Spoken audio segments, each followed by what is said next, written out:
Dear parents, I would like to extend my warm regards कि आज मैं अगर धन्यवाद कर रहा हूं तो इसलिए नहीं कर रहा हूं कि मुझे यहाँ पे बुलाया गया, पर मैं करना चाहता हूं इसलिए कि हमें इस काबिल बनाया कि हम यहाँ पे खड़े होकर कुछ बोल सकें। Well done, well done, well done.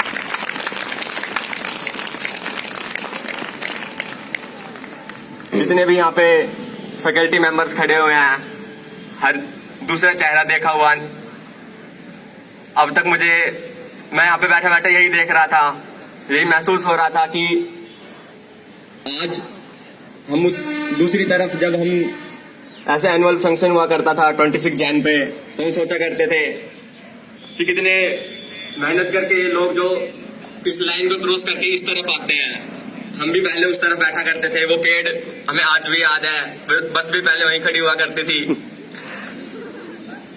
ये सब कुछ वैसे के वैसा ही है, बस बदली है तो हमारी पोजीशन बदली है कि पहले हम लाइन के उस तरफ रहा करते थे और आज हम अगर इस तरफ खड़े हैं तो उसमें जितने भी लोग यहाँ पे बैठे हैं या जितने भी लोग वहाँ पीछे स्टाफ मेंबर्स बैठे हैं खड़े हैं, उनकी वजह से जतिन प्रजापति जी, डॉक्टर जतिन प्रजापति जी अपने विचार प्रकट करते हुए।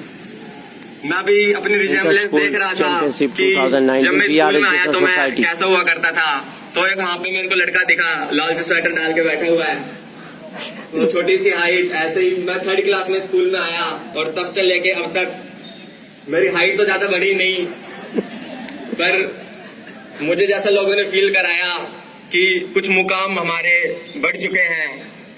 एक सपना हुआ करता था कि अपने नाम के आगे भी कभी हम डॉक्टर लगा पाएंगे या नहीं लगा पाएंगे, तो आज मैं शुक्रगुजार हूँ इन सभी टीचर्स का, चेयरमैन सर का, कि इन्होंने हमें गाइड किया इस तरह से कि 3rd क्लास से लेके 12th क्लास तक हम एक डायरेक्शन पे चलते रहे।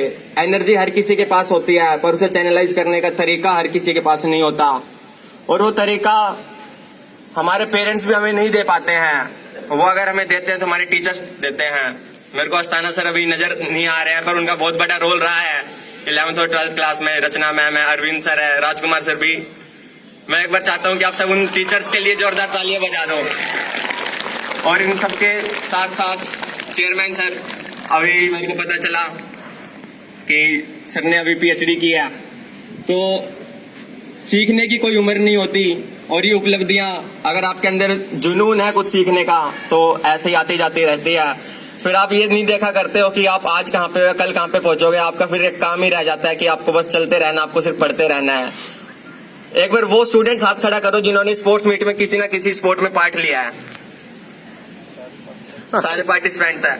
तो मैं एक बात आपको कहना चाहूंगा कि आप ऑलरेडी जो बच्चे पार्टिसिपेट नहीं करते हैं स्पोर्ट्स में, उनसे एक स्टेप आगे ऑलरेडी पहुंच चुके हो, क्योंकि इतनी ज्यादा मेडिकल रिसर्च हुई है, उसमें यही पाया गया है कि जो बच्चे खेल कूद में आगे रहते हैं उनका दिमाग ऑलरेडी तेज चलने लग जाता है। अब ज्यादा कुछ अगर हम बोले इस चीज के बारे में तो फिर यहाँ से आंसू निकलने लग जाते हैं कि कभी हम चिल्लाया करते थे, स्पोर्ट्स हुआ करते थे, कबड्डी हुआ करती थी, यहाँ से रेस हुआ करती थी, हम कभी उस में पार्टिसिपेट कर नहीं पाए या बहुत कम ऐसा हुआ हमारे साथ। पर इसके लिए फिर हमें ज्यादा मेहनत करनी पड़ी हमारी एकेडमिक्स में। अगर हम खेलते तो हमें पढ़ाई में वही टाइम 3-4 घंटे कम लगाने पड़ते, पर हमें 16-16 घंटे की मेहनत करनी पड़ी उस चीज को पाने के लिए, जो 12 घंटे में काम हो जाना चाहिए था हमारा। तो जहाँ पे जितने भी हमारे पेरेंट्स बैठे हैं, मैं इनसे भी यही रिक्वेस्ट करूंगा कि अगर बच्चे खेलना चाहते हैं तो उन्हें रोके ना, पर मैं बच्चों से भी ये गुजारिश करूंगा कि वो सारे दिन खेलते ही ना रहे सिर्फ। क्योंकि कई बार ऐसा हुआ करता है कि हम घर पे जाते एग्जाम्पल दिया करते थे कि आज तो चीफ गेस्ट आए थे और उन्होंने ये कहा है कि खेलोगे कूदोगे तो बनोगे नवाब। पर ये सिर्फ एग्जाम्पल तभी अच्छा लगता है जब हमारी एकेडमिक स्ट्रॉन्ग रहती है। अगर हम पढ़ाई में कुछ भी नहीं कर रहे हैं, सिर्फ खेल कूद ही रहे हैं, तो वो भी हमें किसी मुकाम पे पहुंचा नहीं पाएगी। पर इनके साथ साथ में पहले यहाँ पे क्लस्टर भी हुआ करते थे, अभी भी होते होंगे, CBSE के वॉलीबॉल के क्लस्टर हुआ करते थे, बाहर के लोग भी आया करते थे।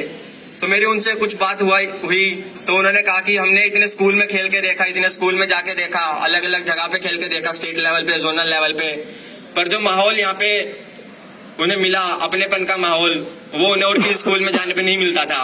Well done. और ये हमें आज भी महसूस हुआ जब हम आज गेट से आ रहे थे, तो मार्च पास करते हुए स्टूडेंट साइड से जा रहे थे, तो हम अपनी पोजीशन देख रहे थे कि कभी हम ड्रम बजाया करते थे, ड्रम बीट किया करते थे, कभी हम भी वो मार्च पास करते हुए गेस्ट को लेके आया करते थे। तो आज बहुत ही ज्यादा अच्छा लग रहा है हमें। अगर एक और लाइन बहुत पुरानी से मैं पहले से कहता आया हूं कि छूले आसमां जमी की तलाश ना कर, छूले आसमां जमी की तलाश ना कर, जीले जिंदगी खुशी की तलाश ना कर, छूले आसमां जमी की तलाश ना कर, जीले जिंदगी खुशी की तलाश ना कर, तकदीर बदल जाएगी अपने आप है दोस्त, मुस्कुराना सीख ले वजह की तलाश ना कर, मुस्कुराना सीख ले वजह की तलाश ना कर। बस इन्हीं शब्दों के साथ मैं आपसे विदा लेना चाहूंगा। बहुत बहुत धन्यवाद।